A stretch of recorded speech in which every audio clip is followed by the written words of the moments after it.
If we are live.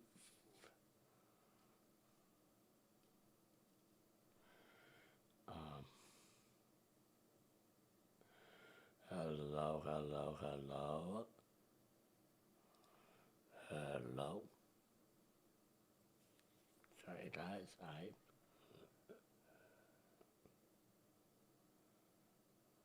we are live. Perfect. Welcome everybody to today's episode.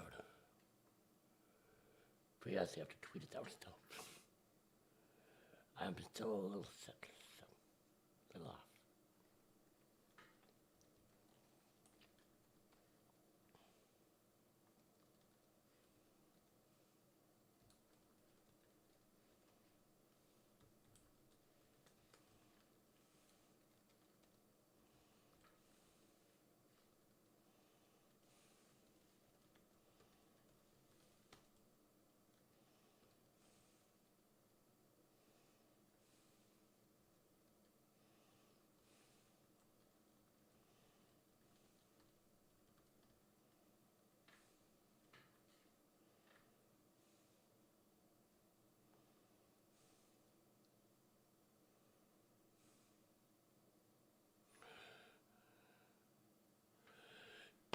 All right, welcome.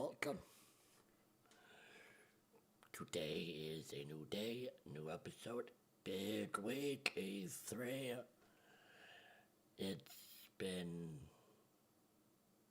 interesting, and I wasn't sure to handle E3, but I was able to do the load or whatnot, and I am glad to actually have a special guest, a surprise guest, that you guys have never seen before. He is gonna pop in at some point like magic, so you'll just start hearing a voice at some point and we'll not be going crazy, I promise you. So, until then, I've compiled a little playlist and I wanted to show show the games I am most excited for. I thought we watched the trailer together and then, I talked about what what makes me excited for it, and just what I liked about it. So, not surprising. Number one, this is going to be a top 5 list mostly, with more than 5, but the back half will be either not exactly E3 related, that came out during the past week, that I'm excited for, or kind of comic book relevancy that feels we gotta discuss together. Such as also when the Guardians of the Galaxy game was announced. Of course, I'm going to talk about that. That is not surprising, I think. Same with Avengers. But for anyone who knows me, it's no secret how big of a Halo fan I am. I will admit I have my own hiccups with 343's games, the good old Bungie stuff. But I've been optimistic about Infinite, and I'll share more after. But this is not a surprise. Everyone knows I'm a giant Halo fan. So, number one, Halo Infinite. Everybody, for us, and I hope many of you, Halo has always been about heroism and wonder, about fighting to keep humanity safe against impossible odds in a beautiful and mysterious sci-fi world. This is just one part of the Zeta Halo ring, the largest, most wide-open environment we've ever built, and we can't wait for you to explore it.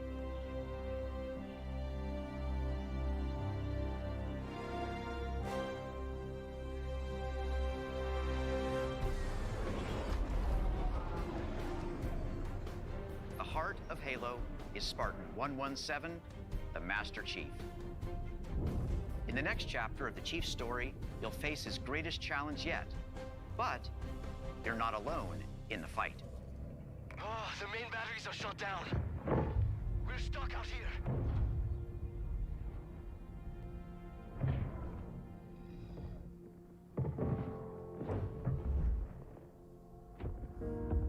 You have one bullet against an entire army.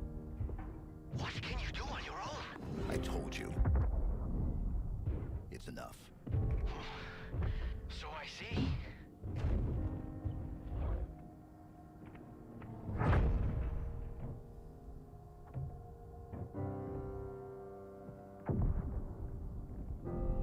I need you to understand. There's not much time.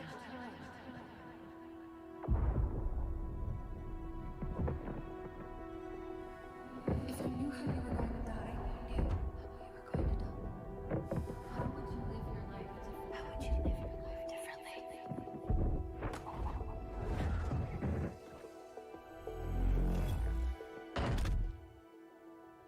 What happened? Where is Cortana? The rogue AI known as Cortana is gone. She's been deleted. How? By you? Of course not. Did you hit your head or something? Don't you remember? My instructions were to enter this installation, imitate Cortana, and lock her down for retrieval. Yours were to take her back to the Infinity for deletion. So if it wasn't you... Okay then. There's something else. On successful deployment, my deletion routine was supposed to complete. Still here. Good. Good. Something stopped your deletion. We need to find out why. But this wasn't the mission. The missions changed. They always do. Are you sure?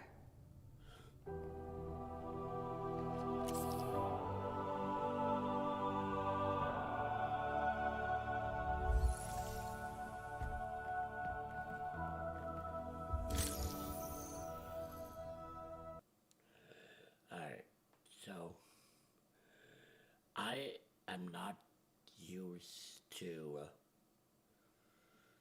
like, I don't normally do reaction videos, so this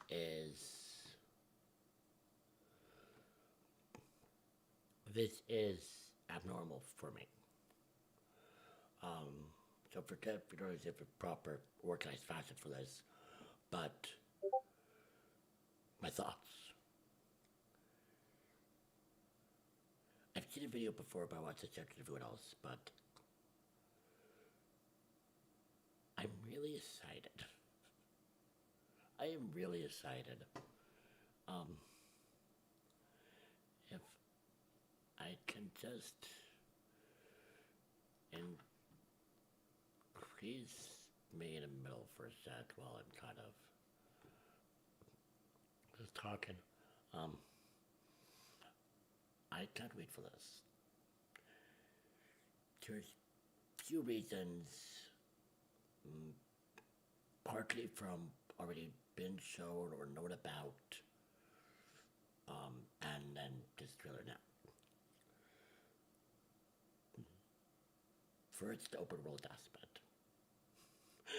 Ray Ray Hillary in a fully open world environment, which, like, they kind of look like possibly from the trailer you see based, like the little marines on the ground you see.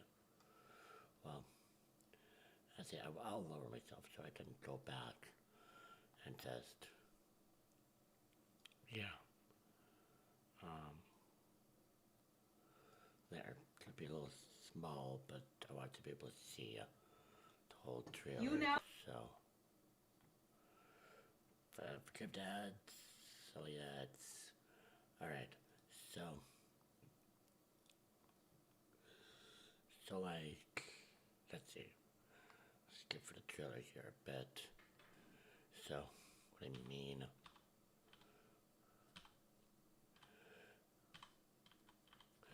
this actually really got me. I've heard thoughts about Cortana being in the game. And this does not seem to be Cortana. This seems to be a very new AI, very naive. Kind of like her. Don't think quirky is exactly the right word for it in this. But there's something of, like, right. Kind of little expression right about here in a minute. Or a few seconds. I just kind of like, I like her personality. I like kind of this dynamic.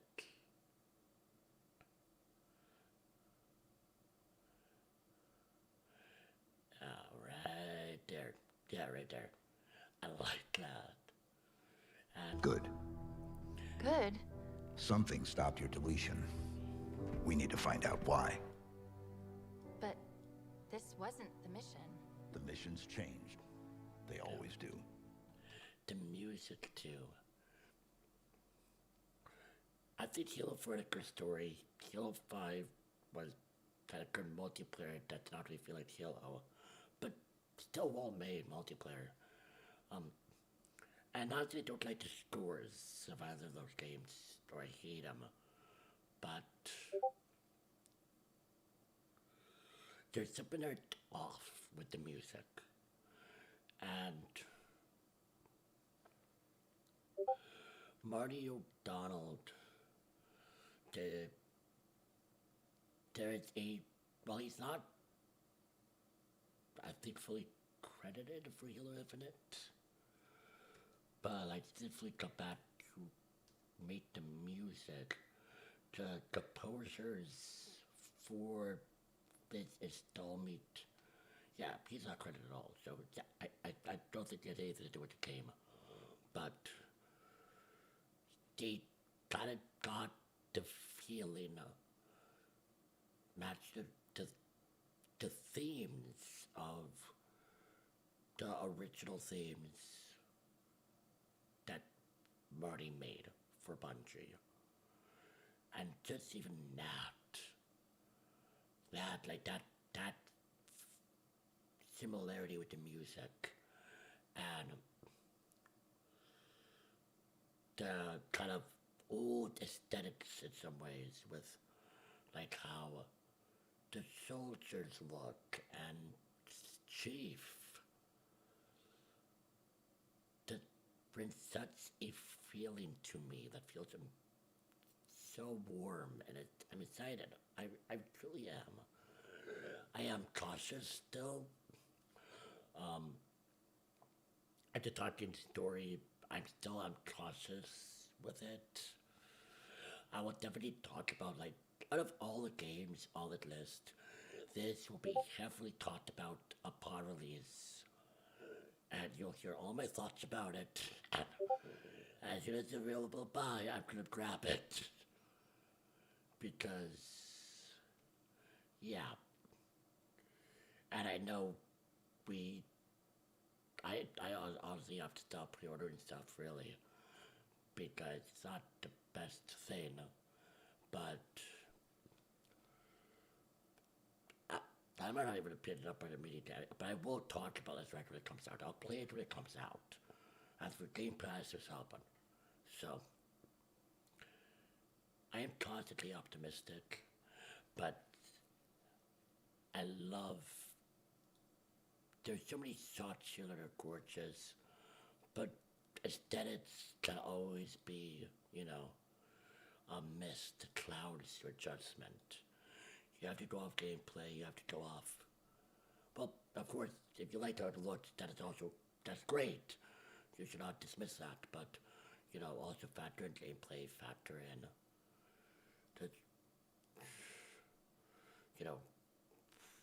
even music, story, characters. The characters all, none of them come off really annoying to me. Really at all. They all come off a bit charming in their own ways. And yeah, I think the trailer did what it's supposed to do. It didn't really spoil anything with the story. the story is still a mystery to me, a bit, which I like. I like that it harkens back to the first Halo of being on this mysterious ring and not really knowing what's happening. And I'm excited to find the mysteries of Zeta Halo. It has such a rich history in his series, in lore. So, while it's not exactly the same, because there is a lot of history of this ring. There is the mysterious aspect of how it is now and what we will find from those tales. For deep Halo fans and for new Halo fans, just to have that whole new thing, just like Combat Evolved, of not knowing anything and finding this fantastic reign and all of its wonderful mysteries. But on that note, I'll just do the multiplayer and I'll do like a very quick message in that there'll be a few extra trailers here that we will see that I am totally a bunch of opinion on, not bad. A new day is upon us. A new generation built to fight. Together, we are unstoppable. Are you ready?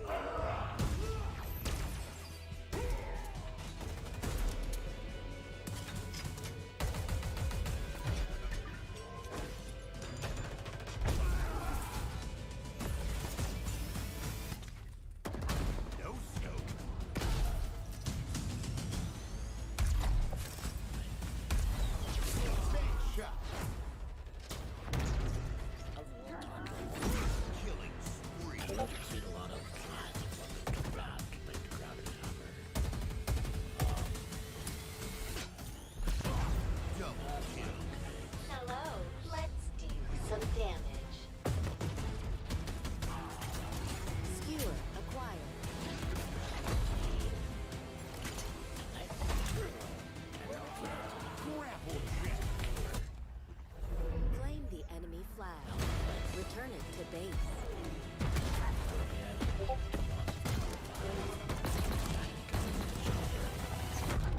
Ordnance drop inbound. She dropped by Palestine. I've heard thoughts on a giant big battle mode with American trees, and this is it. The flag is ours. I really wonder. Please call us at your earliest convenience. It makes me wonder how big the map will be. And I might repeat some stuff because...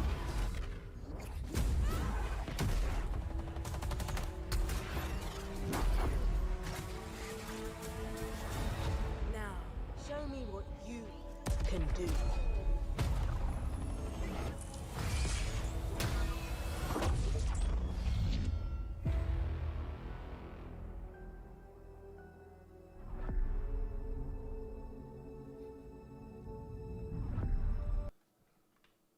Alright then. So, because of my voice, I'm gonna repeat some stuff I said while playing. The multiplayer has me more worried. While I like what I saw gameplay-wise, I like it. I'm excited for it. I'm honestly happy it's free to play. In a way, to kind of a good side, bad side of this double-edged sword, but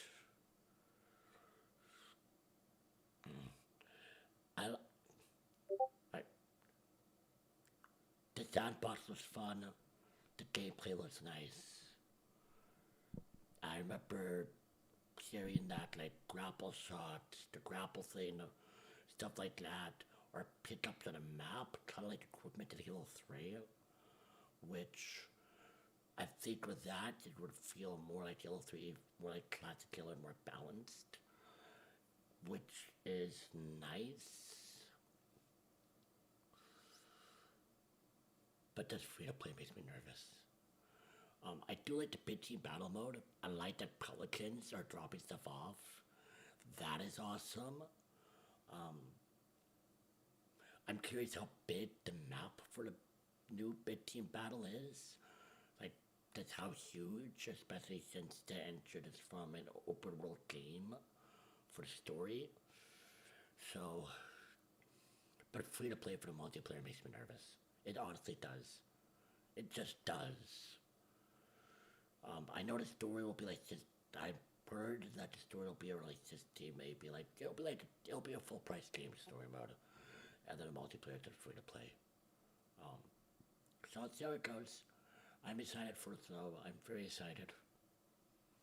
But I said more than enough about Halo, and I'm gonna. Halo is my biggest point really because I just gotta say, the rest will be tighter responses. I used to feel so much peace staring into the heavens until a piece of it fell.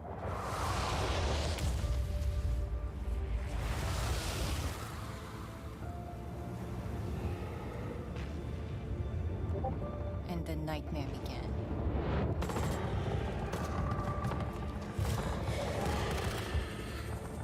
We thought it could be contained. But it evolved. So we did too. One of our own is MIA. I need an extraction team, now. If there's a way to stop them, you will find it. But I know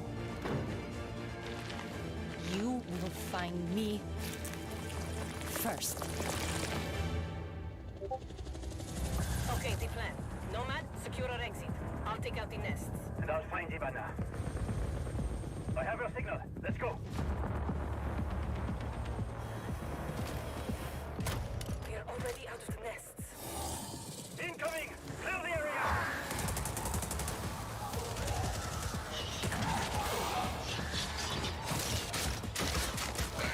Stand back!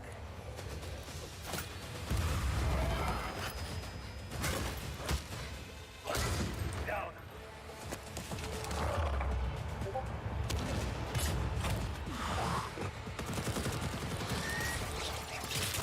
Clear. Let's move out.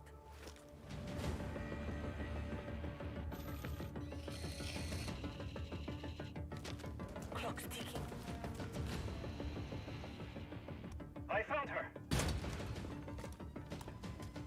Ivana, hold on.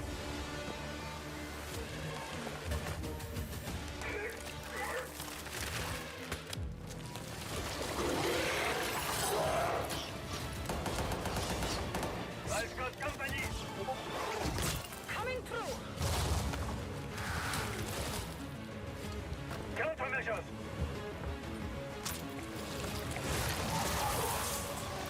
Check. Make for the exit. An apex! Get down!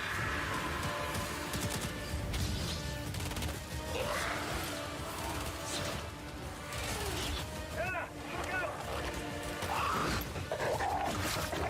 I don't have the gun! Not so fast. Target the breacher!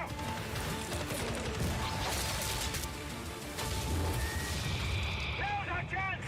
Nomad, blow the door. Cover me.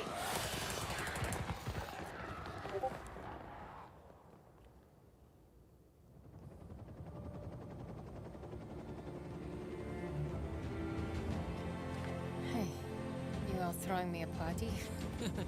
Yeah. Too bad you missed all the fireworks. Team, it's Ash. We're not done yet. VIP down and...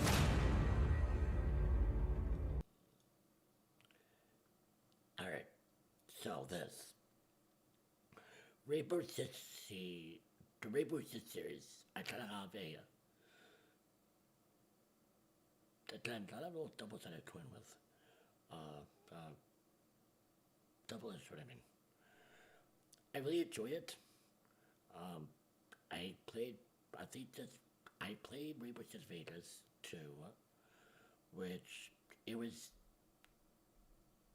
it wasn't my favorite in all honesty. I played a lot of Rainbow Six Siege years ago, but then I just fell out of it. I recently got back into it again with Play with Family, and I love it again. I had a little hesitation coming back to the series, but I really do love the gameplay mechanics. And before I dropped Siege for a while, I did play the Outbreak event, which was kind of the early test of this idea. And I liked it. A whole game around it could be interesting. I think the foundation for Siege works with the PvE environment. The characters are definitely interesting from Siege, and I would like to see them expanded upon.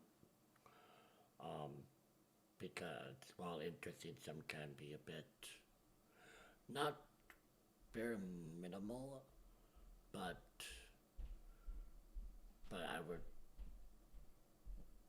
would say stereotypes, but I would say minimal. I think they're interesting. Maybe some could argue that, but I would like to see interactions with them. I'm hoping that what I really liked, there's really good dialogue between, especially like people who are normally not on the same team as Siege, they'll be on the same team here. It's like defenders and attackers working together. The idea of like blowing up doors or closing walls, or I saw like gameplay where you shoot the goo that's coming at you that will make these creatures to clear a room before people can spawn and attack you. All of that, I'm like, yeah, cool. It reminds me, even though there's like one tiny mode in a AAA game in Gears 5, kind of the Hive Busters or caught zombies in Call of Duty, where, but I'm not much, don't have much experience with zombies. It reminds me more of Hive Busters in Gears of War 5, where like you start off planted in an area, go out, and then you have to escape the hive. You go out and escape. Here, you gotta see if you go in, plant whatever, do your objective, and then escape. And I actually am quite excited for this. I'm trying to be tighter with games this year, so honestly, besides Infinite, I'm not sure if I'm gonna pick up any of this like regularly comes out, but this is something I would want to pick up eventually because, and honestly, sooner than I could possibly afford. So, but I am excited for this. I'm really curious to see what a PvE environment Rainbow is like. With kind of the Rainbow Six Siege tactics, I mean, in a way. But of course, Rainbow has had campaigns for years. I've had a lot of PvE games, but I can't remember ever hearing one like this. So, alright. Now do some other stuff.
this for the first time the other day.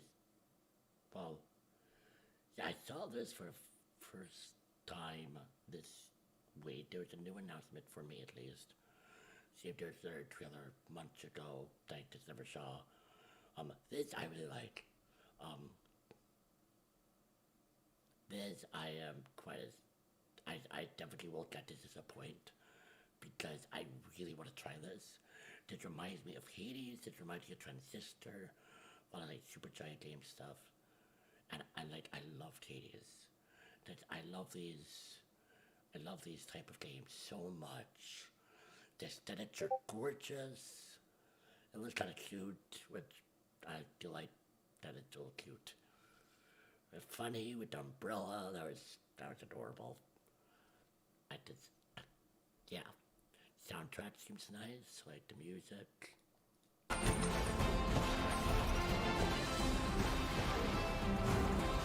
I like there's magic. I like there's energy blast. There's a chain you pull yourself towards. Love that. Design.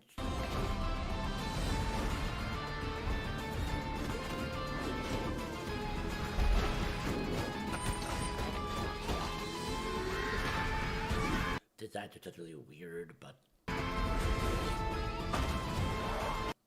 giant frog with the mace. Who doesn't want that?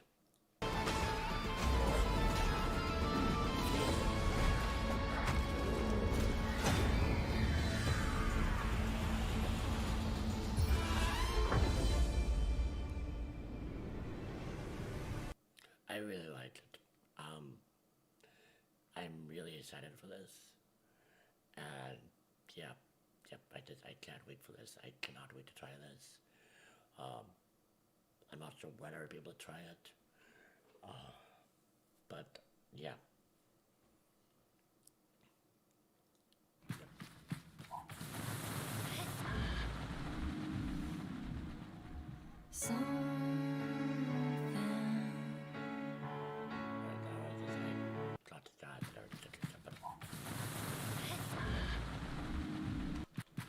Alright. Ready.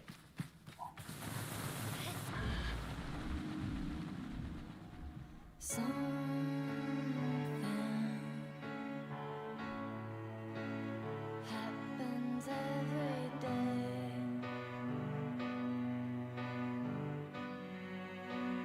Whether or not you part, no matter if you wait,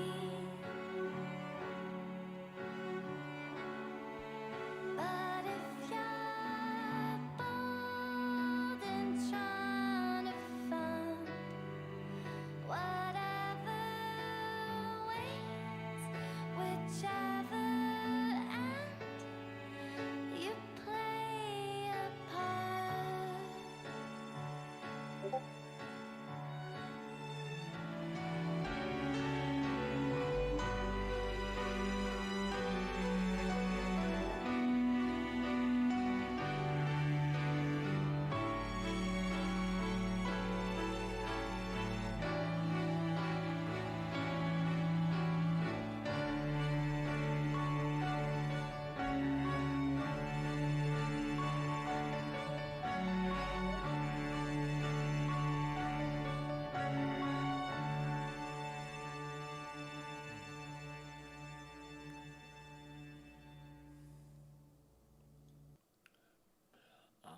So this is also something this is what I saw over 2 years ago. Where it first revealed that art style immediately grabbed me. This reminds me a lot of Journey. Which, like, I'm not saying that in an insulting way. I love Journey. I love these type of games that you explore, that I get to a goal. The art style's very distinctive. That's another reason I kind of watch this sort of videos. I'm unsure if I should or not. But I thought, at least for this, kind of gives you guys an idea of what kind of my personal taste in games are, and also my taste in art. Because all of, like, a lot of these are kind of very distinctive, different styles. You kind of, know a little more about me in a way. But no, the music's all gorgeous. I was joking with my father actually, or telling my father earlier, like, it's kind of funny. I try to like space games out and hoping things be released different months, so tied it with budget. And then I find most of the games I'm excited for coming out around September. So, but no, this is up in. I might try the Game Pass at first if it goes Game Pass to see the S possible down here. But sorry, I've been having bad sleep lately. But I still I want to play this so badly. It's so bloody gorgeous. And it makes me so relaxed and happy, like this type of music, type of game. Like it's different type of warm feeling compared to like Halo, the message earlier. I love this. Yeah. Like to have a Viet, kind of like this is little, I guess so many other things like this mysterious world. Trying to find whatever waits, whichever end you play a part. Yeah, I love the soundtrack to this. There's certain games where I immediately hear it, I'll buy the soundtrack. Or not even a game yet, just the soundtrack. And there's a most likely a game I'll get the soundtrack too. Or I'll want to listen to the whole soundtrack to least and then just consider buying it. Like for listen for Spotify or something. Because I find it gorgeous. But on that note, Couple anatomy lessons. also, I have a cup of water here that I gotta honestly drink because voice.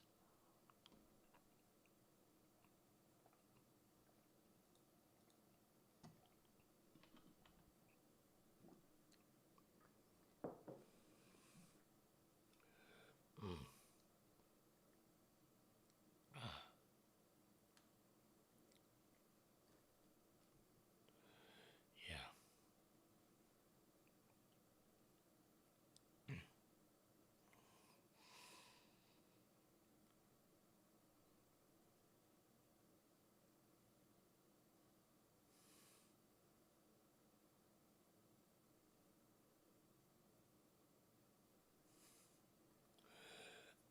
Yeah, I did give it a little momentary breather break. Just voice and swallow.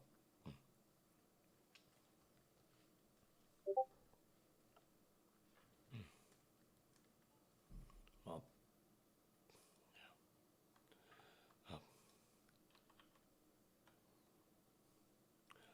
Here, let's start this one.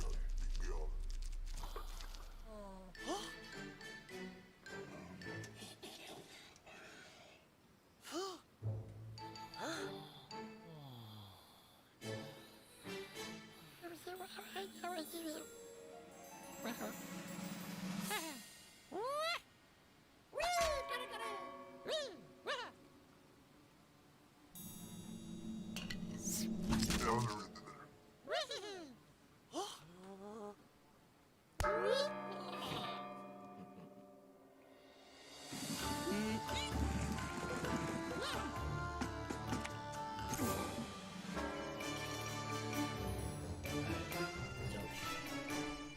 I turned my head when it was played, but I am excited for it.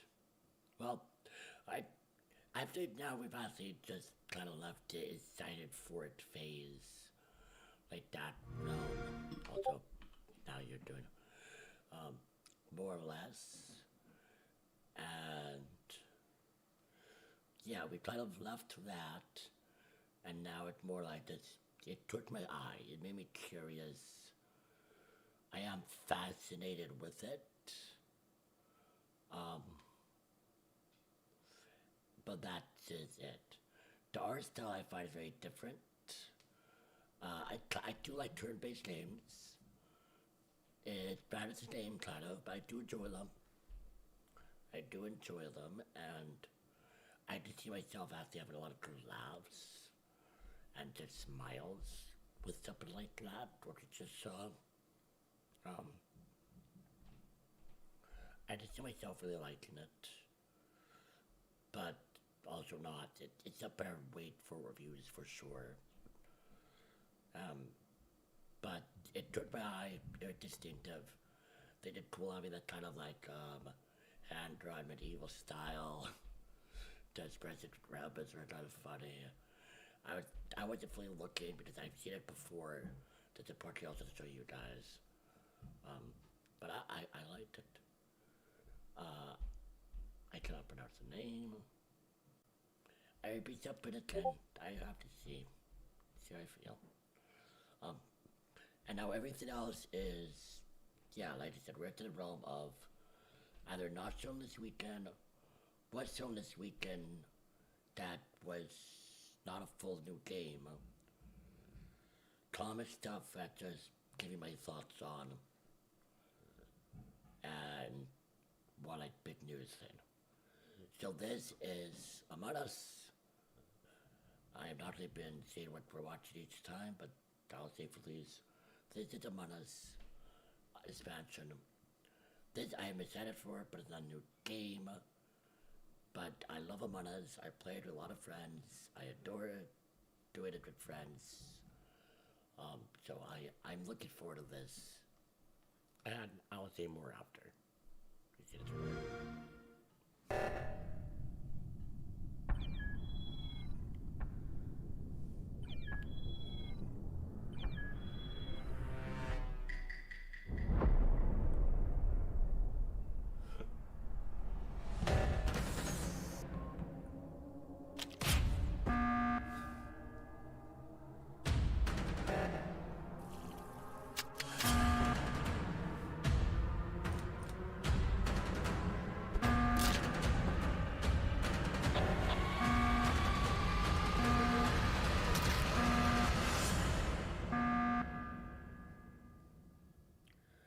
So that, it's Among Us. A lot of us know Among Us. It's fun.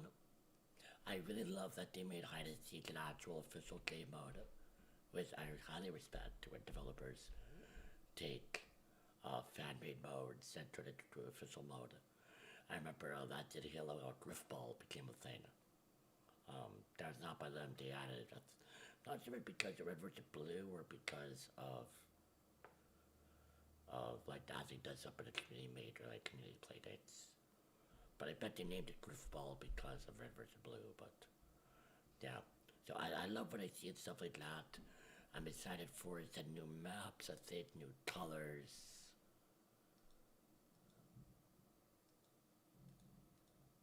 Or I know they are adding new maps and new colors. But wait. Let's see something here. Yeah. 50 player lobbies. Let's see something here.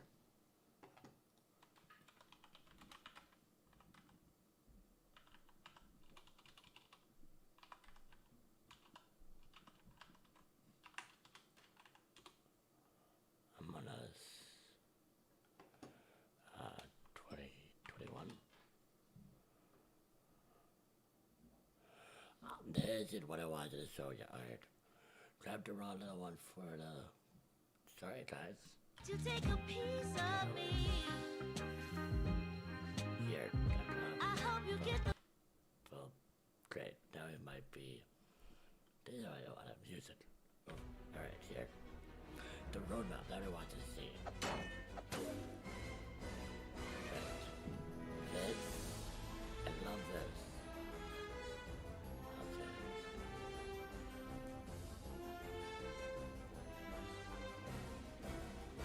Okay.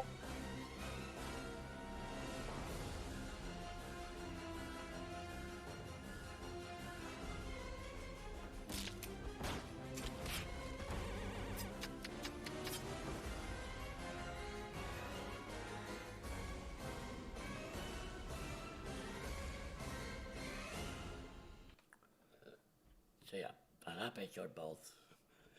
As you got new maps, new colors, new customization, the hide and seek mode.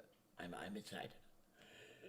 I remember them saying they were going to make the sequel originally, but because how popular Among Us became, they decided we'll just add more to this, which is fair and is great. All right, so next one.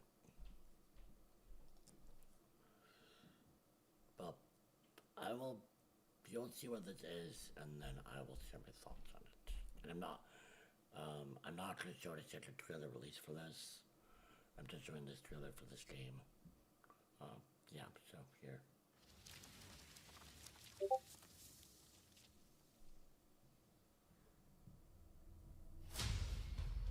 I applaud your efforts to connect with your roots, but as a man who has seen 3 Black Panthers fall, I must warn you of a few things. Many eyes follow the path you are about to walk down.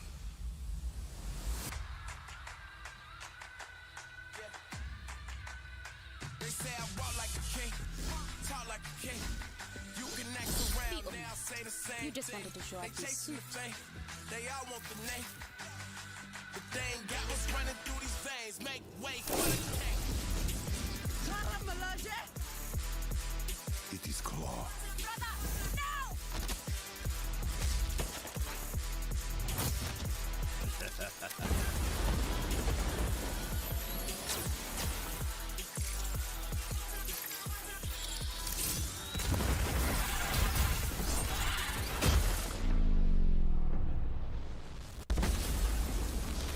Vibranium doesn't belong to you! You are right. Vibranium does not belong to me. It belongs to Wakanda.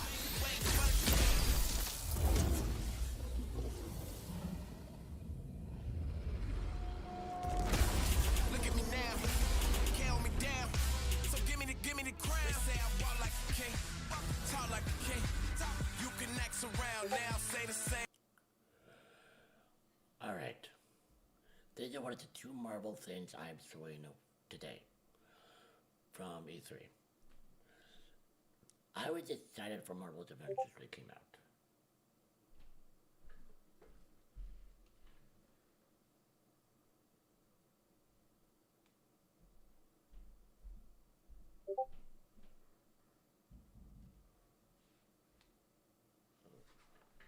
So, yeah, I don't. The game's kind of fallen out of favor with me. We covered it a lot when it came out. I like Black Panther. I actually love Black Panther. I don't know a ton of the comic history. He's someone I actually have to read a lot more of, which I have a lot of material. I just have not started reading it. But on one side, the game needs this. Other side, the game needs a lot more than this to save it.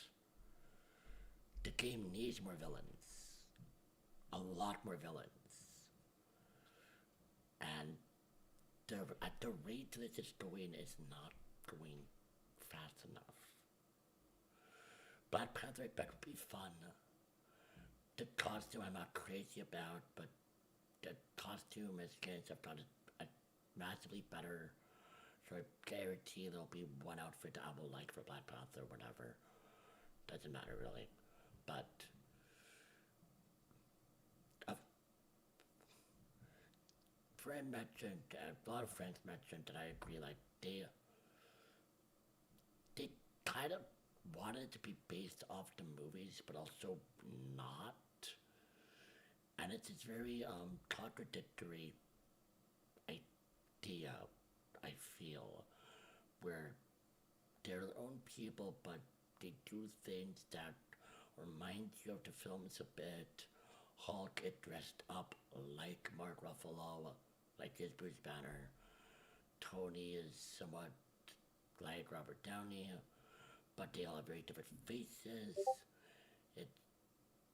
And even the personalities are kind of a bit different. They're a little more comic accurate, I feel. just a really weird thing. I most likely will play this when it comes out. I honestly have no idea if I'll talk about the podcast. There's a high chance I most likely might not even mention it on the podcast, or mention it just as a quick point. But I want the game to be successful. I think the last update is still good. They added a lot of upgrades that I've been meaning to try out. But the game needs a lot more. And I'm not sure if they'll pull it off. Or if they can. But, yeah.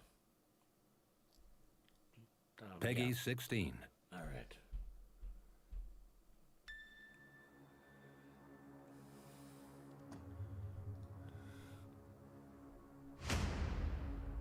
I am so proud of you. Do you know what a birthright is, Peter?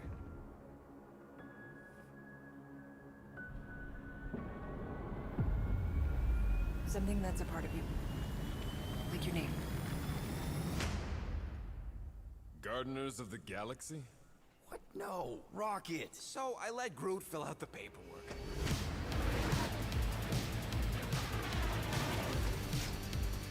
So we got fined. We appear to be 6,963 units short.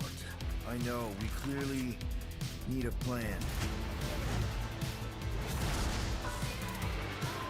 If you see anything with claws the size of Drax, let me know. We got this.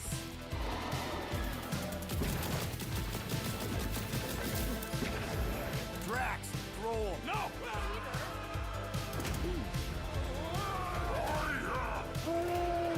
You want monster? I'll show you monster!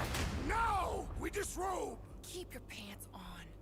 Although it could be used as a distraction.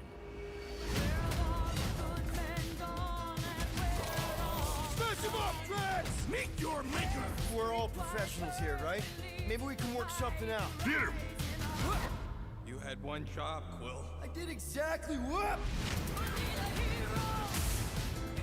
Gamora, no killing teammates! That's who! It's literally in your contract! I made no such commitments. In less than 3 cycles, all would be lost. The galaxy cannot be saved, Peter Quill. We can do this together! Fucking great, Quill!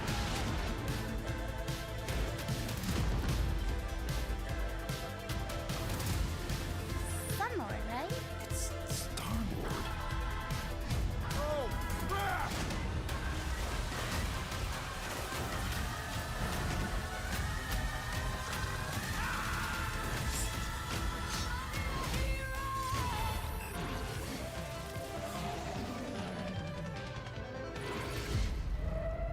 No, of course I will. I'll call you. Alright, so, going to the galaxy. Honestly, that made me cringe. Might be hard to see it, but it made me. I was also very nervous about this. And not saying I don't like the Guardians. I do. A lot. I love the movies. I have a few comments that I also have to read. Because as a number of Guardian characters I want to learn a lot more about. But it goes back to the whole. Like, it reminded me a lot of the movies, but we're not at the faces, and it felt very weird.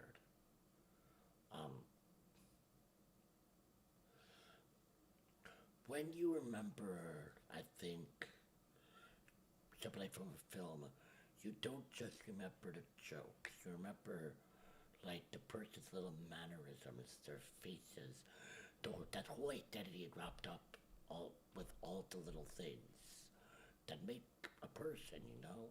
Their humor, their voice, their facial movements. And that is what gives you that warm feeling. With just having kind of one piece of that skeleton, it feels I'm looking at a weird corpse, in a way. And I'm not saying that this will be a horrible game. I don't think that. But I will, like, Avengers did not go as well, so I'm not really that trusting of them using their Marvel property. Like Square Enix using their Marvel property. I see what I looked at the store page and what take was exploration. If you can explore some Marvel, space in the Marvel universe, that could be fun. If you could get different Guardians of the Galaxy besides, Star-Lord, Gamora, Drax, Groot, and Rocket, that'd be cool too. Like, I love these guys, of course, and I would love to use Rocket in the game. Like this, that'd be fun. But I'd like to see Quasar, I'd like to see even Yondu, other characters. I need to know more about the game. Honestly, I don't want to pick this up, I think.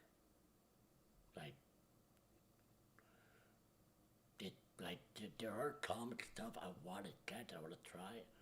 Like, I think I will want to try out the Gotham Knight game. Kind of similar Arkham series. I want to try that. I will want to, if the Narrated Justice is announced at some point, I'll pick that up for sure. Since I love that series. Suicide Squad, I don't know, maybe, but I feel I'd like to do that one too. Spider-Man, most likely, yes. Definitely, second Spider-Man game by Sony, the official, that's the sequel to the original one. Miles Morales game too, but definitely that. I was amazed by that, but I don't know. Screwing it with Marvel games, I've not seen great things with, and this did not sell me on it. But because I got so much comments, I felt I had to talk about this. So there's a trailer. Also, we could have a special guest coming in any moment. I think I will pop up another trailer just because we only have 2 left here. But he could come in anytime he is ready, if he can hear me. Mystery person, you were being summoned.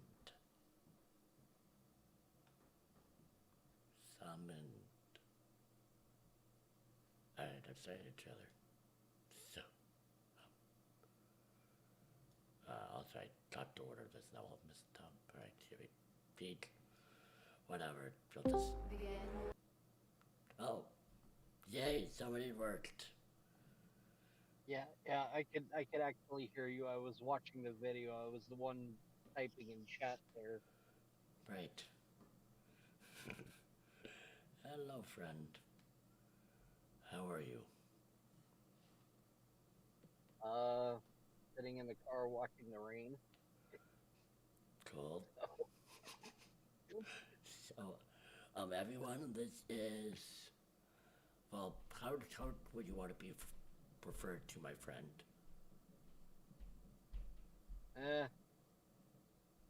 Just call me Professional Bok Bok. Darn, I thought. This is my friend, Professional Bok Bok. We've known each other for a few years now. And you're a streamer, You're very knowledgeable of the game industry.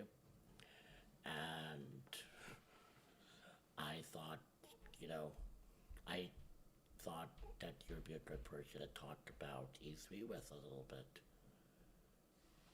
Yeah, and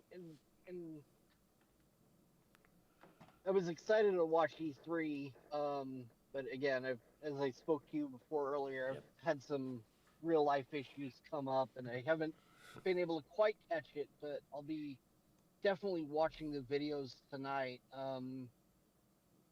But definitely willing to talk, E3 kind of on a whole, Yeah, like just what E3 has become. On a collective scale.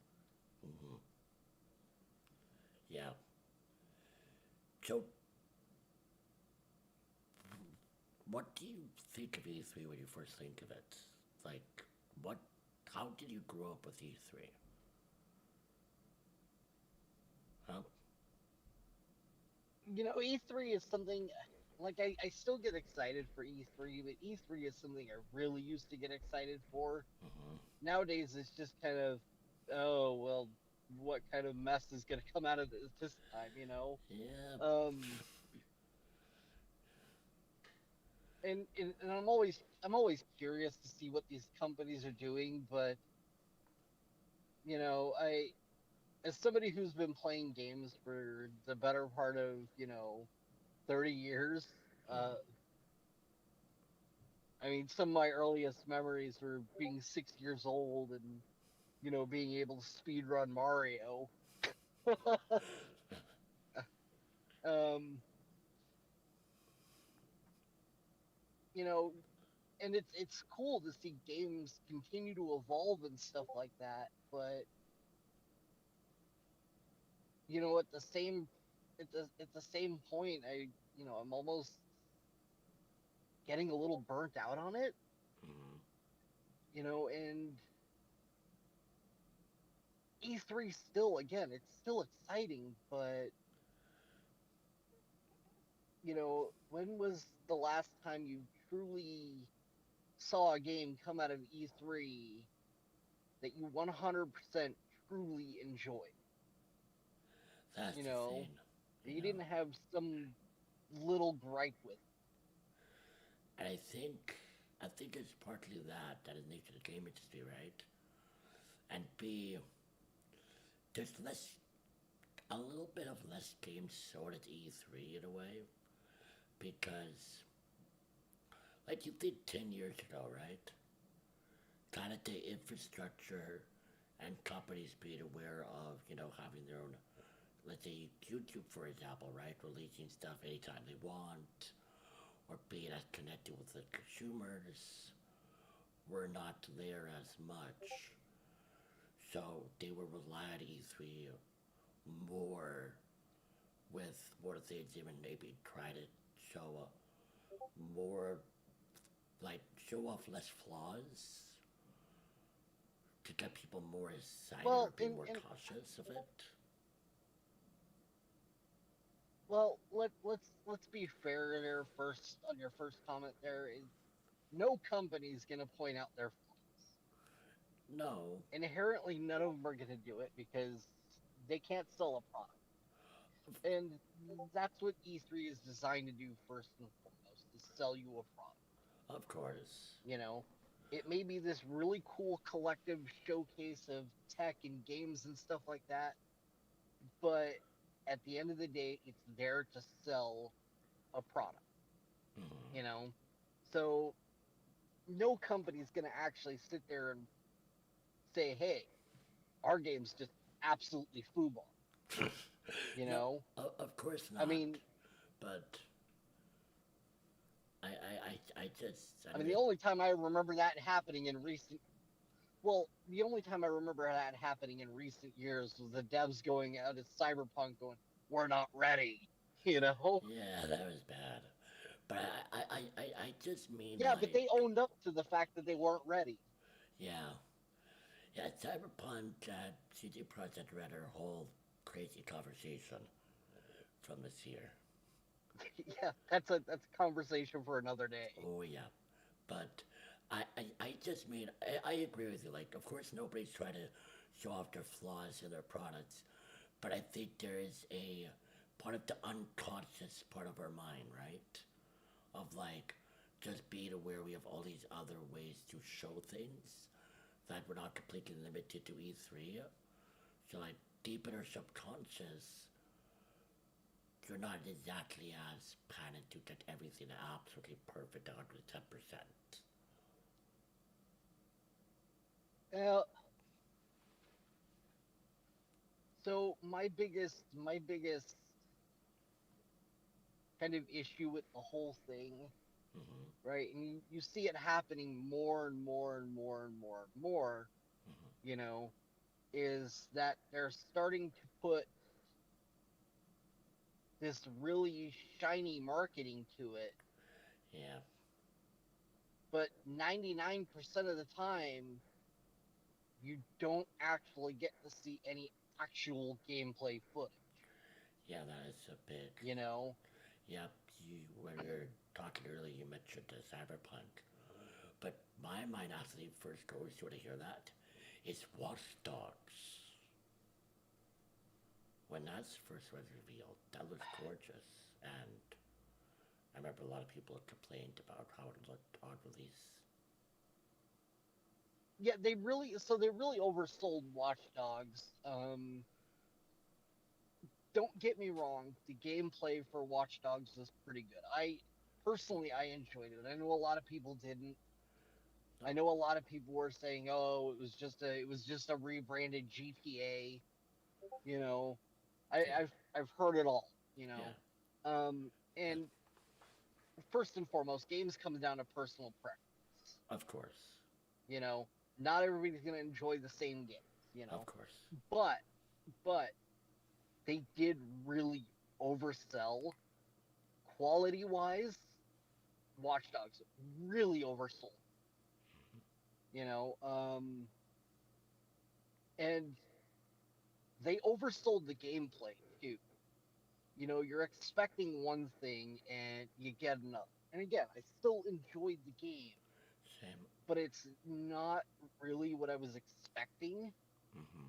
You know.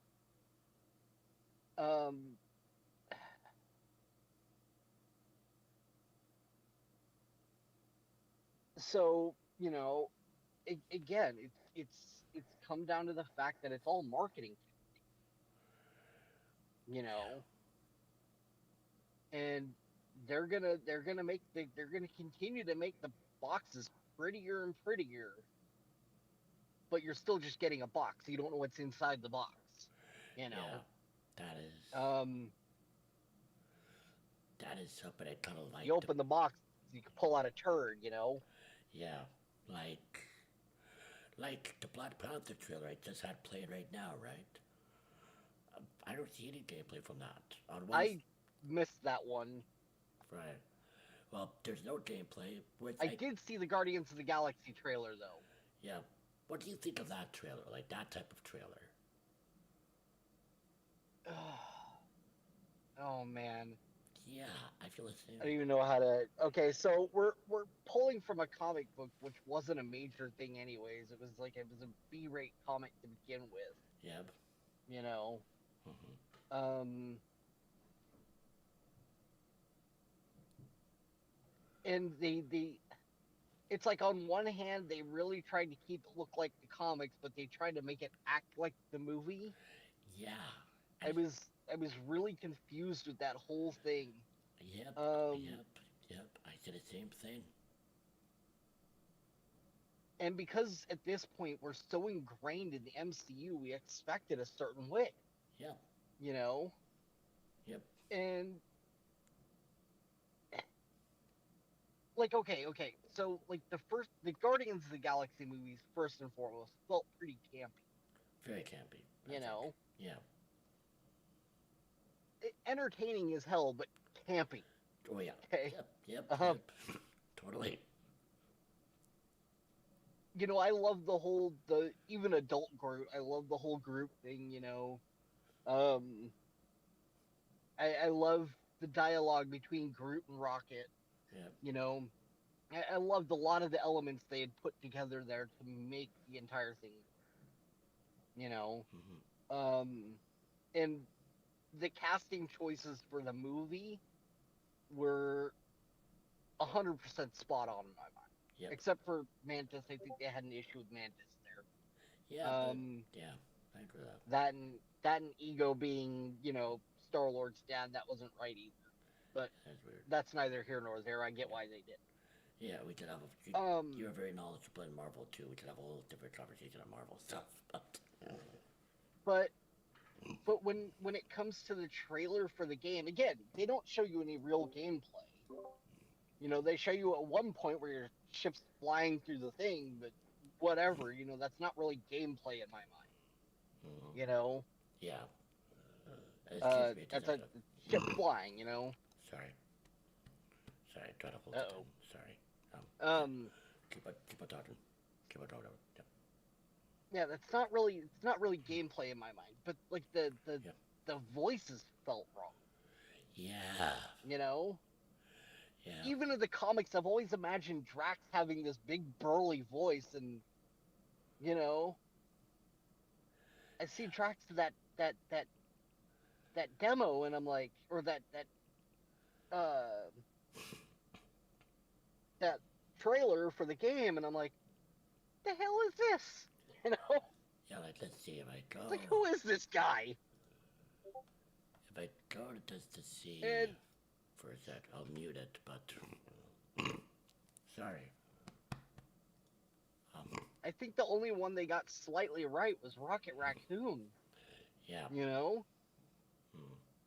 Hey, I apologize. I'm gonna have to cough for a moment. I mean, none of it.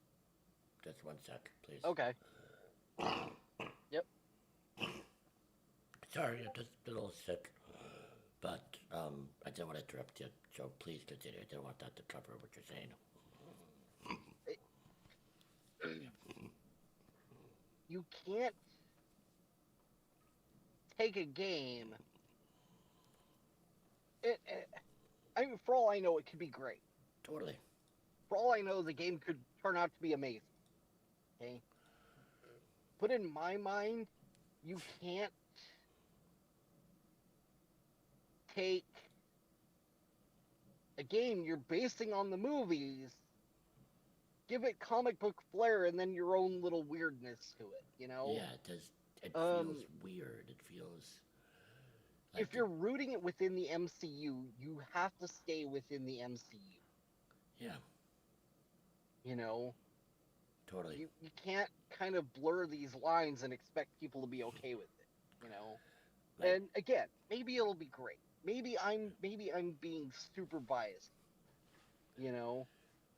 No, I said it's that But same thing. Huh? I said the same thing as you're saying. Like, yeah, it felt cringy to me, and it hurt me physically. Yeah. Like Liz, this is a great scene here. 1 sec. That'll be the moment. Gamora, no killing teammates. Says who? It's literally in your contract. I made no such commitments. Like, that feels like it right out of the movies. But something feels weird about it. Like, that specific scene is a good example, I think. Well, in the fact that Eidos and Square Enix were behind it, I thought it might have been better than that. Well, but even the characters look slightly disproportionate and weird. It felt wrong. Yeah, I'm gonna say, considering Avengers, I do not feel like that. But just the way the Avengers game was not horrible. It was actually somewhat nice. There was some nice beats in it. So, but no, like you said, it does. Yeah, but the Guardians of the Galaxy one, they just looked weird. They look so weird. And again, you could say, well, it's not out. It's yet. It need polish. But the release date's in October. That's not far from now. No. That is very close. You can't repolish that. Like, that's the play Alter do not get. And that is what I mean by it feels like you're not showing your best hand, right? Like this, or like Halo Infinite from last year, right? Like you're showing a game before either all the polish is done that it really looks as good as you want, or and like you show it with that look 4 months supposedly from release, which in Halo's case they did something very smart, where they said, okay, let's have an extra year of development, and instead of releasing it in the holiday season or on October, they're now releasing it of holiday season of this year, a whole year later, which was a very smart move. Yeah. But well, it's smarter than releasing it. I mean, maybe we'll see how much hype's standing around it still. Yeah. But still, point is, like, showing trailers like that, I don't get it. Yeah, it wasn't their best work. So Is it something I'd play? Sure, maybe if it goes on sale. Am I gonna buy it on release? No way. I feel the same No way. friggin' way. Because if the game plays anything like that video trailer, Yep. I I'd be shifting in my seat the whole time, Yep. going like, oh god, what have I done? Same here. I even said that I promise you this is something I'm not gonna get the release, and I'm not even sure I'll even talk about it in the other podcast. Officially, I only talked about it because of Right. E3. I would be a little rough for say even if it's on sale, I'm not sure if I'll grab it, unless it got really good reviews and let's say the story is amazing, which by all means it could be. I But the only reason I'd grab it, and this is just me being fair from a standpoint from my own personal experience, is, and I usually take a lot of shit for this here, but I want to experience a game for myself. I don't want to see reviews on it. I mean, I'll watch reviews on it, but I won't let the reviews influence my decision. At the end of the day, I'm still gonna want to see it myself. Okay.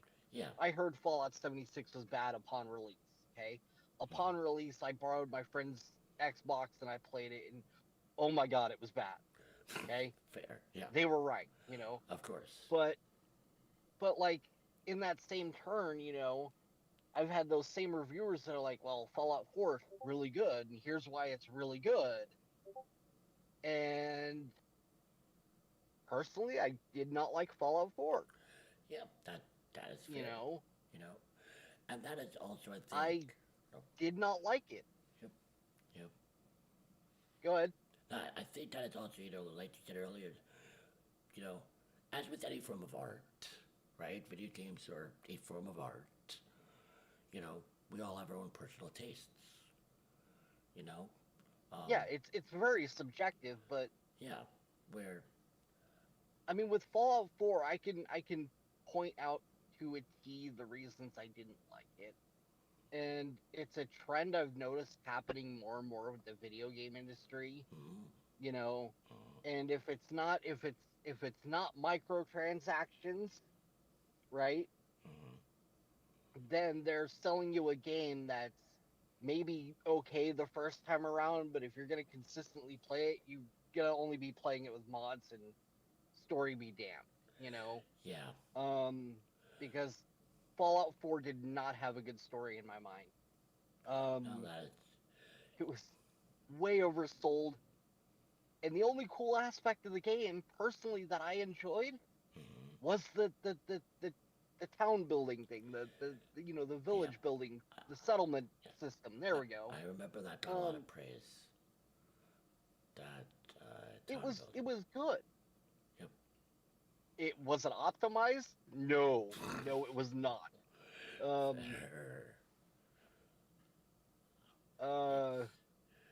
Yeah, like you get halfway through to building freaking,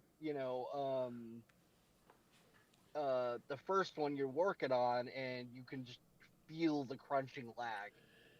Ooh, yeah, that bad. Like, I think, why do you think a game like that got good reviews then? Like, as,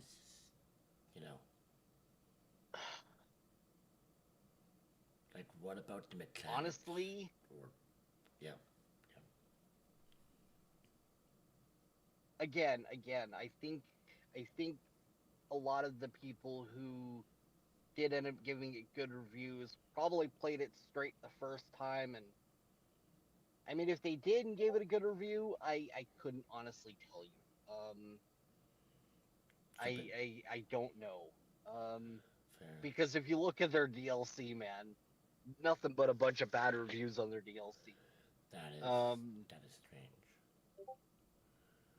And that's because, well, their DLC was bad. No, I mean not that the DLC was bad. That's strange. I mean, that is strange that the base game got such good reviews, and a DLC got such bad reviews.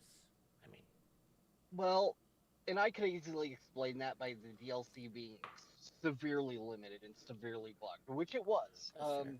Except for I can't remember the name of the one, Far Harbor, I think it was. Let me see. I think that's Fallout 4. I can't remember. They're all blurring together. Yeah, you got that right. Far Harbor. You know, there's a reason New Vegas is considered one of the best Fallouts, even though it was the buggiest, right? Fallout 3 was met with horrible mixed reviews too, because personally, the way I see it is, I'm not picking on anybody out there, but you have two types of people that play games like that, right? The people who want to give it hope and want to enjoy it, right? And then just the hardcore diehard fans. Of course.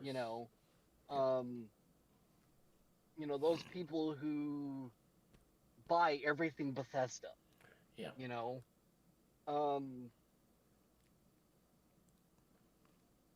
And I mean, it's not to say it's a fair comparison, but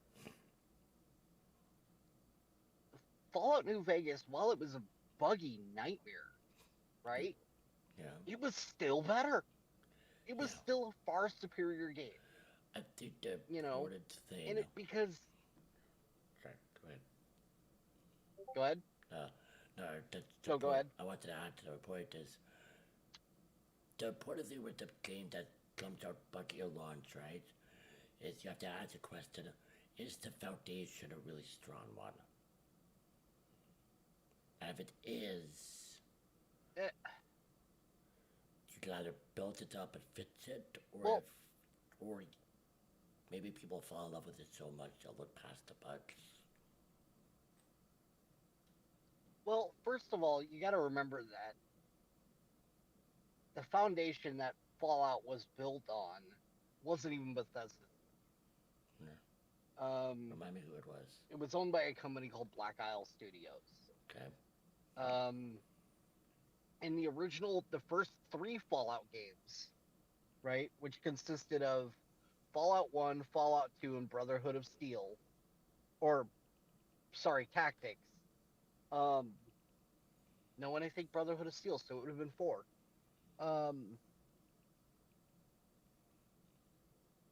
Fallout 1 and 2 were amazing, but they're different types of gameplay. Basically what Bethesda did was they took a game that was an active turn-based strategy RPG kind of game, right, which is all top-down, and they turned it into a so-called fast-paced, FPS, right? And a lot of the elements they brought into Fallout 3, I really enjoyed. But at the same time, I lost that immersion in that post-apocalyptic environment. Just because you throw down some ruined buildings and burned out trees and stuff like that doesn't make it post-apocalyptic. Of course. And again, 4 did really well with certain parts of it. Like I liked seeing the acid rain, the horrible storm, the radiation storm. That was cool. But they phoned it on the quest lines and stuff like that.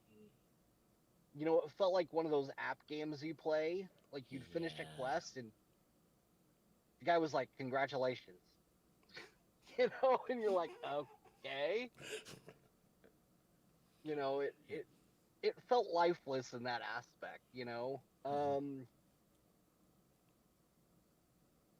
and then they try to throw this insulting twist ending at you, which you're like, okay, I knew that was coming. Come on, it was obvious,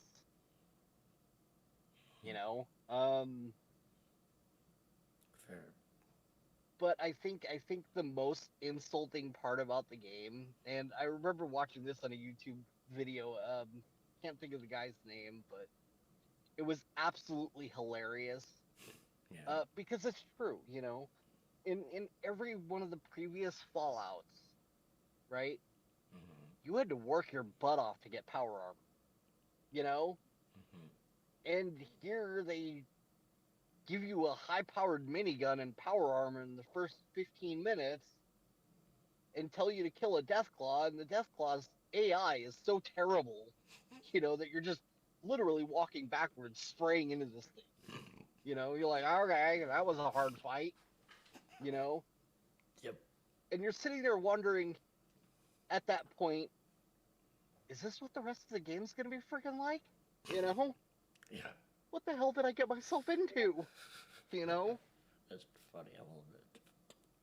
And I like the whole fusion core thing because at least they try to balance it out. But yeah, I know I'll take a lot of crap for that somewhere along the line. But hey, dude, I want everyone to have their own, be honest, your real opinions. You have no judgment here, so or I have no judgment. Well, I didn't feel like the immersion. I didn't feel like the immersion was good. I didn't feel ingrained in the game, like anything was at stake.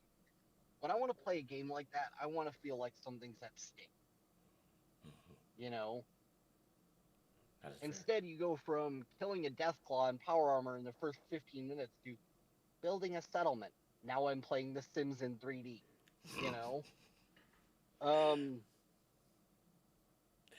It honestly, it kind of sounds like a cool concept for a game, just not a Fallout game. I think they were supposed to do that whole Sims Online thing, and that's like, did Bethesda just do this?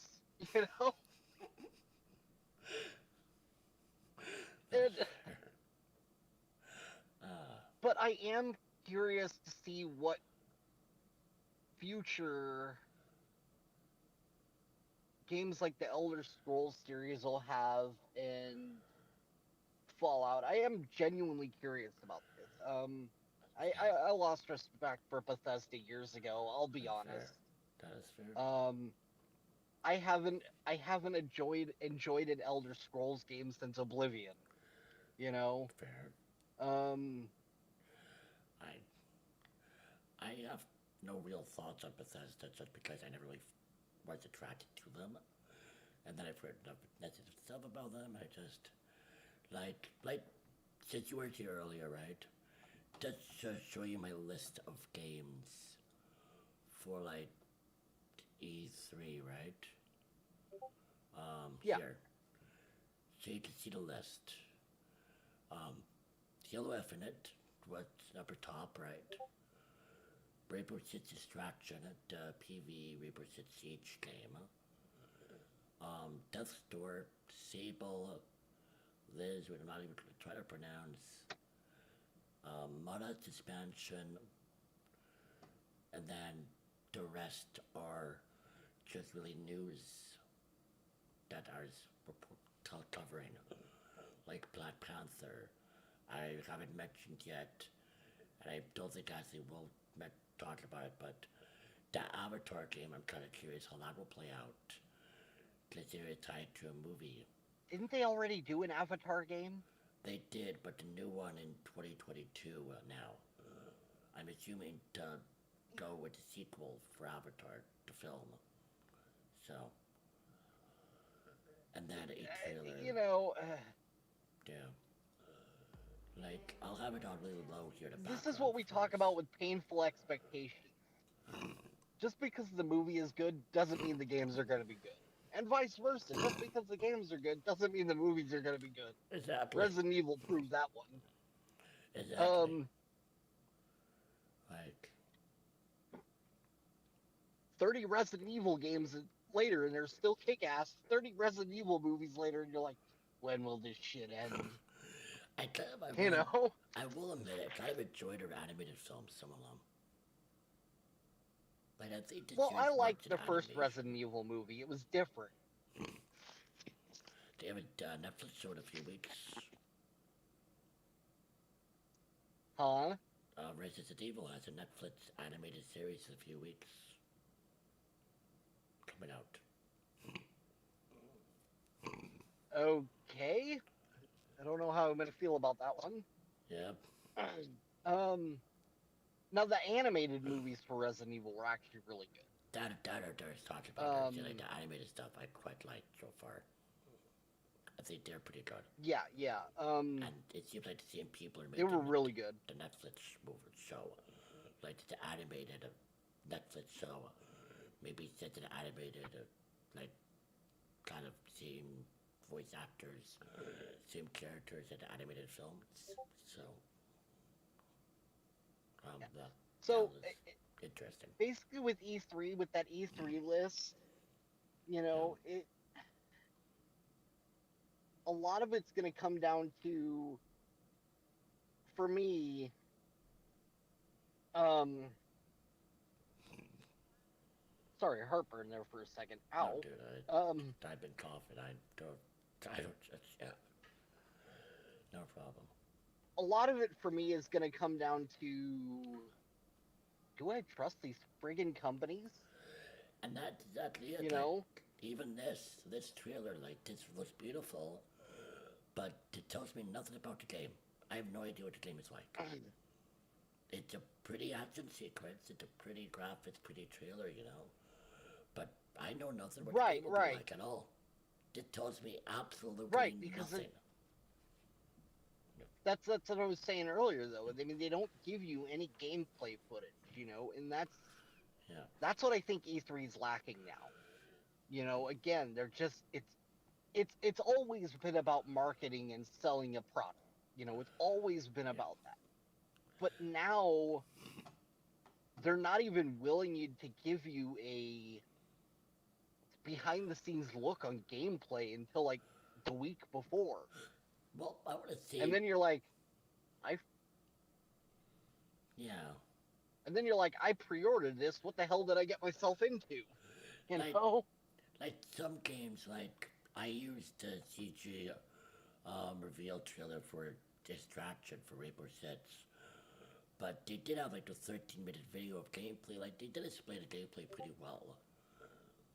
So I give them credit. But explaining the gameplay and actually showing you gameplay is different. And they showed gameplay I made. Like they explained and showed like 13 minutes did they? of gameplay. Yeah. It seems. Well, then that's good because that's what we need as gamers. We want to see gameplay. Like this. I'm honestly burnt out on watching trailers. I am too, but like this you trailer know? is all nice because this came out last week. This is actual gameplay of work in progress, but you gotta see, you know, you have an idea of the type of game it will be. Maybe not all the details of the gameplay, but you're like, okay, so, you know, got a platformer, you're a fox. Seems like this weird world, you know. So. Right. I'm like, okay, I have an idea of what this kind of like a little bit. You know, like from a gameplay, actual what type of game is his standpoint. And personally, I like it. I like foxes. I think this is nice art. I possibly might enjoy this. So I'm going to keep my eye on it. But I feel that way because of the gameplay, not because I saw some pretty, you know, fox doing a jig in CGI. Yeah. You know? And of course, this is, you know, much lower budget, so.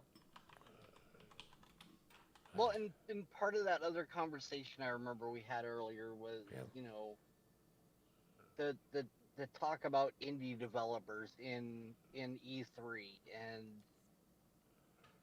you know, I didn't have an analogy for it at the time, but I think I do now. Right? It's not a great analogy, but it's close, you know.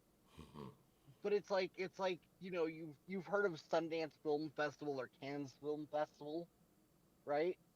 I don't think it's like these so-called indie studios, but they have big name actors in there, you know, like big Bruce Willis and people showing up in them, and you're like, how the hell is this indie, you know? So and indie has been misused. To me, it's the same way with game developers. Yeah. Oh, greatly misused. And it's being used as a marketing tool. Yep. Okay, there are a lot of indie studios out there. But true indie studios aren't going to be able to afford to get their game into E3. You know? I mean, that's almost like buying Super Bowl airtime spot, you know? Yeah. I mean, granted, not to that extreme, because buying Super Bowl airtime is, insane. Of course. But and I just have some. But when you take your game, I have some Rainbow Six gameplay in the background to show like this is what we kind of want to see from E3, while we talk about it. Right. Like this is right. actual We want to see gameplay gameplay footage.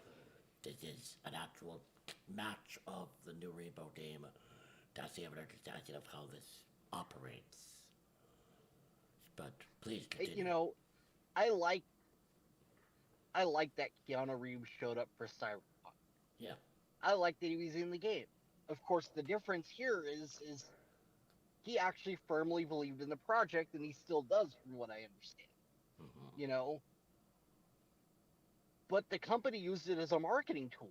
Totally. That's all it was. They knew their game wasn't ready. And I mean, they even admit to it later on. They're like, we're not ready for this. But,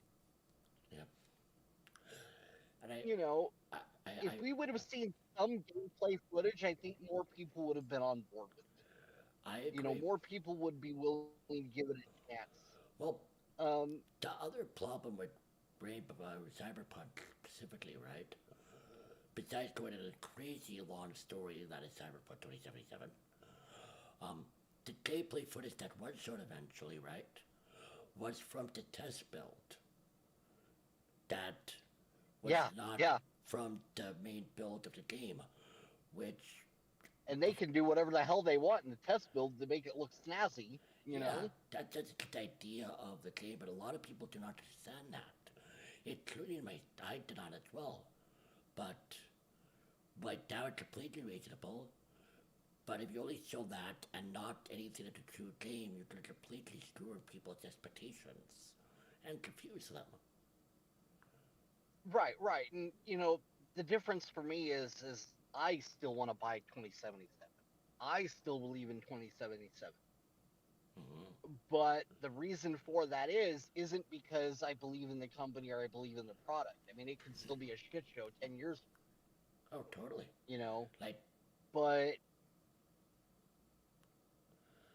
But the reason I personally still want to buy it is because, I get it's a futurist GTA.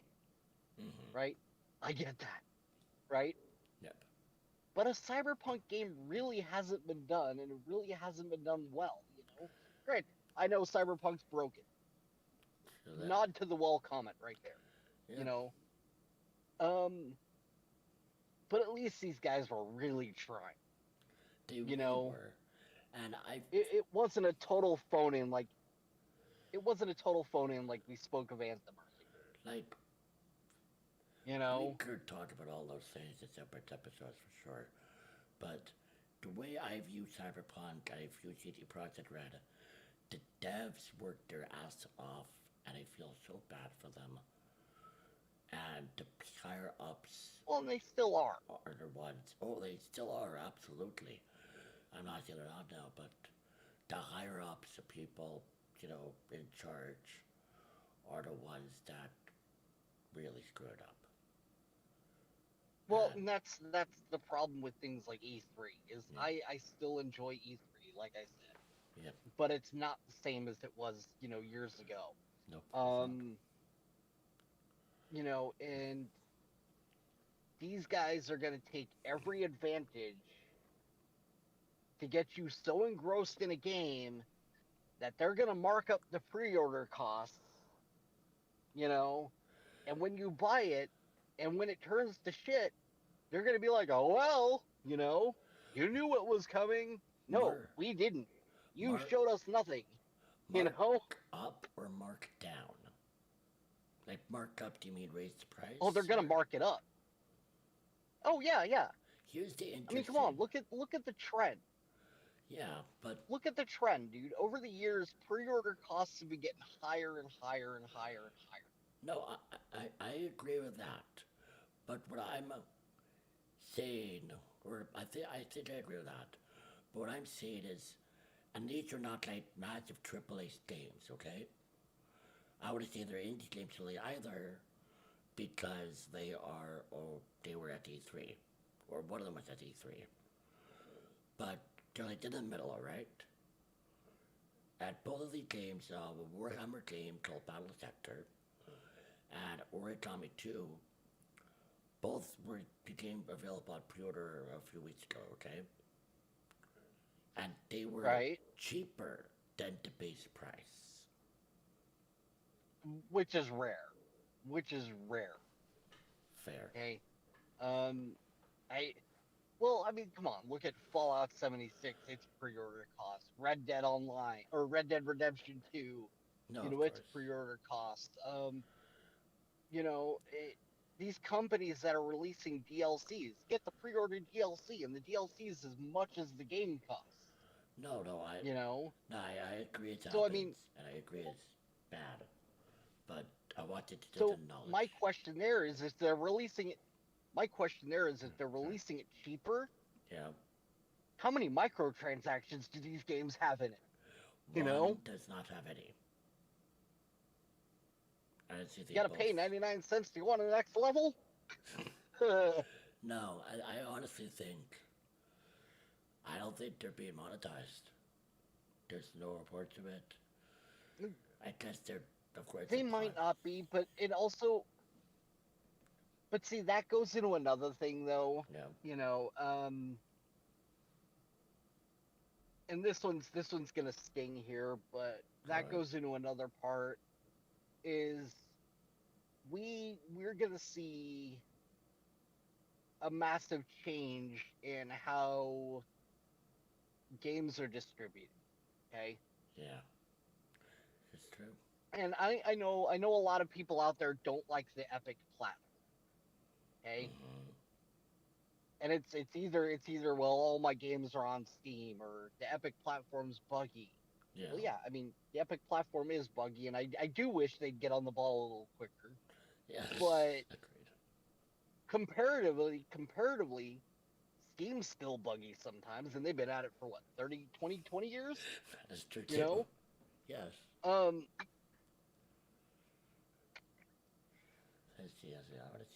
And every now and then Steam releases an update and you're like, what the hell? Yeah, Steam opened. What did you do? September 12th of 03, so 17 years ago. That's a long time. Yeah. And you're like, if it ain't broken, don't fix it. Yep. And well, like, remember when they initially changed the UI a couple years back to this new one here that we have now? Right. Oh man, it was a nightmare. That was weird. Like, what are you guys doing? Yep. And like the first couple iterations were just utter trash, right? But the reason I see, and this is going to be interesting for the future of these so-called AAA companies, as well as the futures of games and how they're marketed and how they're sold too, is because looking at it from a developer aspect, right? We see games that are costing 60, 70, 80, 90, $100, right? Yeah. Mm-hmm. But and then people are like, well, why is this game costing $60? This is so expensive, Yes. And it's for a while I was misinformed too, until I did my own research, and like the developers are just getting greedy. This is getting insane, right? Yep. Until you find out Valve, the owners of Steam, are taking 30% of every sale out of a developer's cut. Okay. Yeah. So if they're listing their game on E3 and all these marketing, websites and stuff like that to get their publicity out there, right? Mm-hmm. All that marketing costs adds up. You figure, and I'm guesstimating here. I'm just kind of ballparking, right? A spot at E3 for a small clip spot is $10,000, right?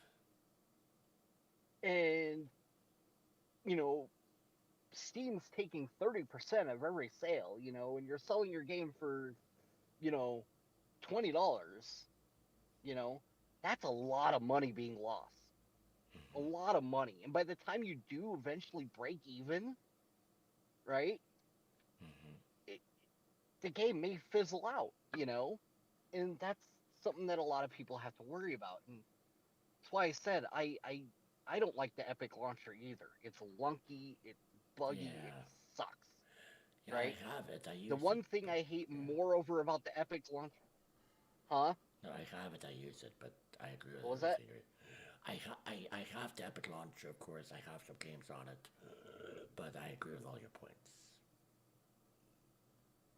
Well, the biggest thing I hate about the Epic launcher, more than anything, right, is the one thing I love about Steam is that if you have to uninstall the launcher for some reason, you know, but your games are on a different drive, with Steam, you can literally go into Steam and readdress those folders, and it doesn't have to reinstall the games.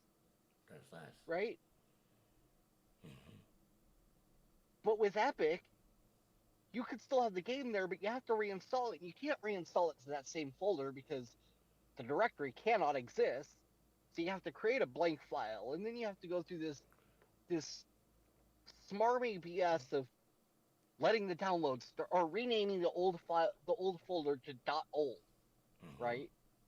And then you have to shut down the launcher mid-download, and then you have to copy all those files to the new folder. I didn't even know that. Right? That's crazy. And then it's a pain in the ass.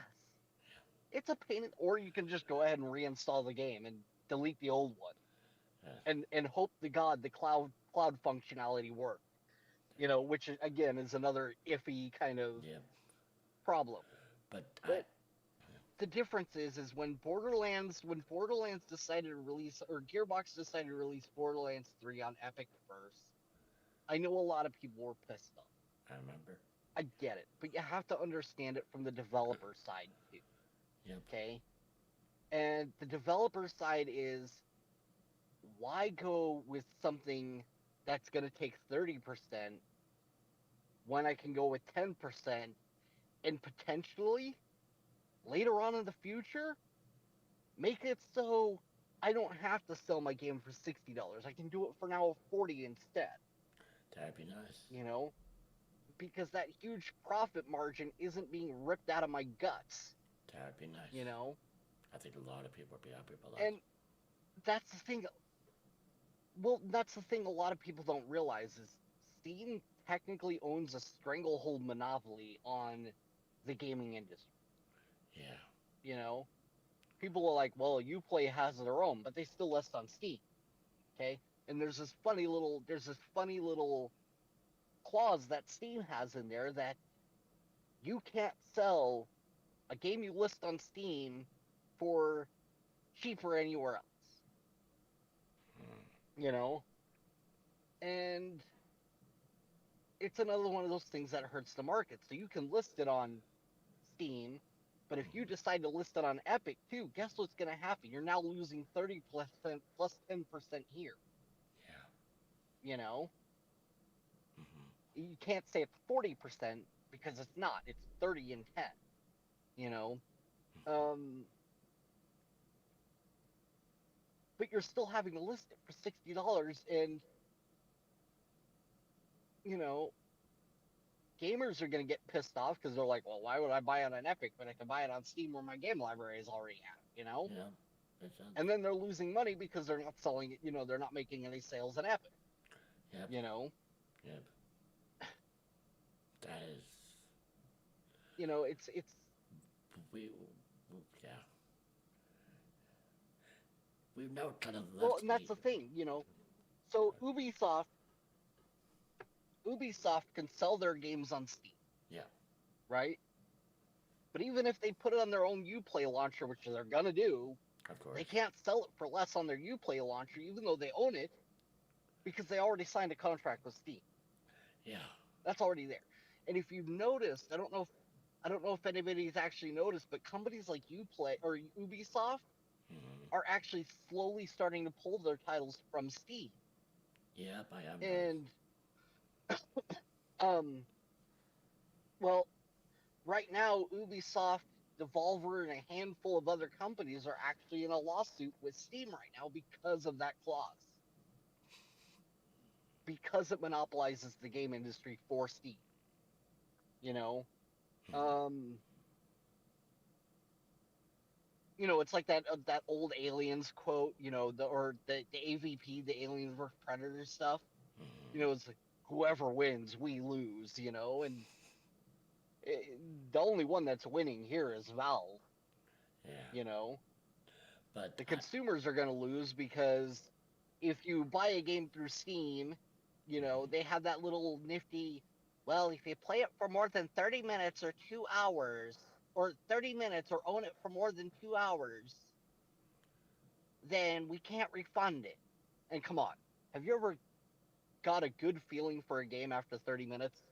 I thought nobody if has. you played for 2 hours and you'd return Ever. it under 30 days. Or it's not 30 days. But it's definitely under 2 hours. I know it's 2 hours or less, something like that. But still, you can't really get a good feel for a game in 2 hours. Of course not. Of course you can't. That's you know. So. And that's part of the problem there too. So the developers are losing because they're losing 30%. We're losing because if we don't like the game, it's not like it's on disc and we can just return it to freaking GameStop. In fact, after 2 hours, you can't return it at all. Listen, my friend. I think we've kind of left E3 and we did enter talking about the game industry in general, which is great, but well, I'm gonna loop it back in here. All right, Yeah, I want to wrap up soon. So. But because of that, I'm sorry. It took a little longer there than I'd like. It's all very good points, and I think people find it but very because of this whole war between Steam and Epic and all these companies releasing their own little launching platforms, you have Origins and Uplay, and I know a couple more have, Calypso has their own, and Rockstar has their own,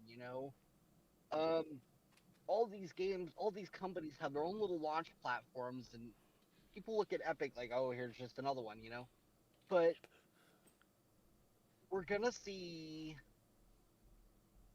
things happen in the future of gaming and E3 in general. That is it coming to that head when people are looking at E3 and just like, well, I'm tired of watching this. I don't give a shit anymore. I think it's a possibility, especially. I think the pandemic really changed things in a sense of, more companies doing their own showcases too. Well, the part of the pandemic, and I noticed this with a lot of things, right? Part of the pandemic, people were stuck in their homes. Yeah. People would go to work and come home and get on a video game to de-stress, okay? Of course. And a lot of the times they were so blinded by trying to stay entertained and not go crazy because of work that made them want to rip somebody's head off, that they didn't see the bigger picture. Yeah. But during the entire pandemic, you had people staying home more and more and more, and they're playing the same game over and over and over and over and over, right? And they're starting to get like, well, I'm getting bored of this. I'm getting tired of this. I guess I'm curious to see is if this is going to make people more hypercritical. I think or less. I think it's definitely going to make people more hypercritical. And I was reading one of the E3 chats earlier that I watched for 5 minutes, and they were talking about the Guardians of the Galaxy, and people are like, "Yawn, this is boring. This is stupid. You know, why don't we get to see any gameplay? And there you go. You know, I'm wondering if that's going to be the norm now, where people are going to start rampaging out and be like, "Give us some actual damn gameplay footage." I think You that, know, and give us something to work with. I think that, and I like that, and I agree. But I think that, and I think, at least I'm hoping, right, that it really starts demanding from consumers, right, from people who buy, people who play the games. We want to see more innovation, like true innovation. We do not want just prettier graphics. You know, we want actual new experiences. You know? Well, and that's what they've been selling us for the past 5 years, anyways. Is just prettier graphics. Yeah, like, you know, and like on one side, prettier graphics matters. You know.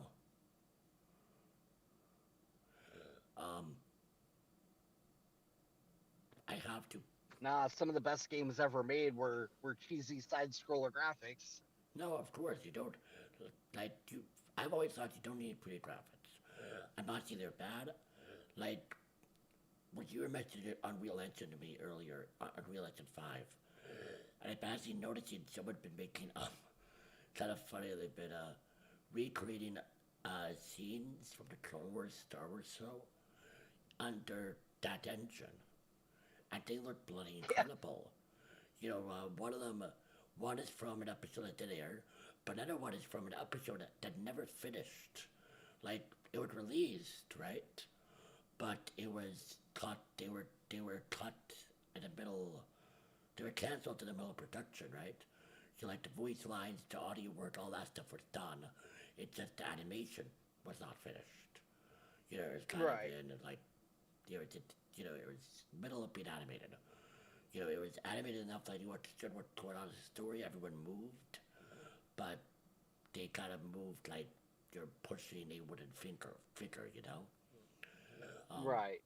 But with Unreal Engine 5, he fully animated it to its completion, and it looks incredible. And I think like games looking like that is still an amazing thought, but again, gameplay is most important, and we need new experiences. But my other thing is, remember what I said earlier too about hard drive size. Oh, I remember that too. Imagine that could be. Imagine the amount of space that took up. That terrifies me. Oh yeah, no, that like the whole game like that, an open world game like that with that type of graphics. Oh boy, that is going to be. Red Dead Online or Red Dead Redemption 3 is going to take up 1.5 terabytes. Enjoy. Honestly, could. And it's just. We need to figure out something with hard drive size for we have like the new standard has to increase, and for the consoles they have to increase because it could be a massive spike. But I think we should end. We went 2 hours, and you came last minute. Oh, so I went 2 hours.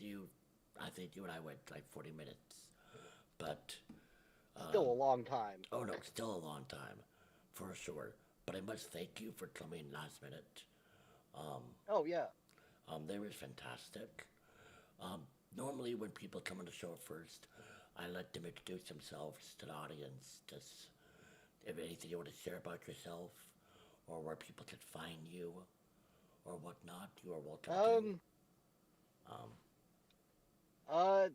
Pretty much you can just find me at. Yeah, I'm not always there, but you can find me in Brooks' channel.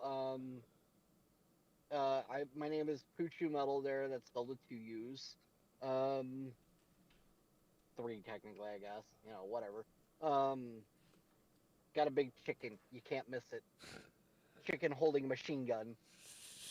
But on Twitch, you can find me under Professional Bok Bok Games. Or Professional Bok Bok Gamer. Sorry, I almost forgot my own Twitch tag. Jesus. I got your link right there, friend. I'm there from time to time. But that's really about it.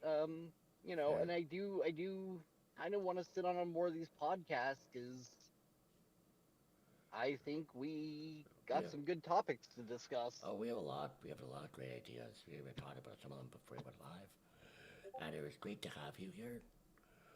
You're honestly someone I've been wanting to have on a show for a long time. Thank you for having me. Thank you for coming. Yeah. It's been. It's kind of, I find it so funny how you finally came on, where I'd be like, what are you on for a while? But it just kind of just became like a, in a moment thing, and it kind of just worked out perfectly. So, yay. Well, it's funny because every other time you've asked me to be on, something would come up and I'm busy, and today I'm busy as hell, but still managed to pull it off. I'm like, ugh.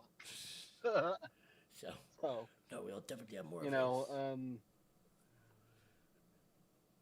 Yeah, I definitely think we should do more of a sit down. I guess, and this is something I think that would be a great large scale topic. Just get like 3 more people or something. Oh yeah. And we just do a round robin on the gaming industry. Yeah. Yeah, I would. I think you have a whole bunch of people in mind for that. Yeah, let's do it. Totally. All right, but for now, we're going to say goodnight, goodbye.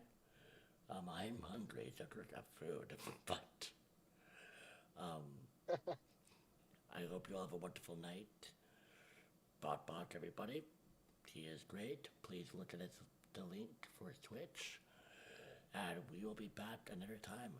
And next week, I will say it'll be a comic topic. I will not say more than that. But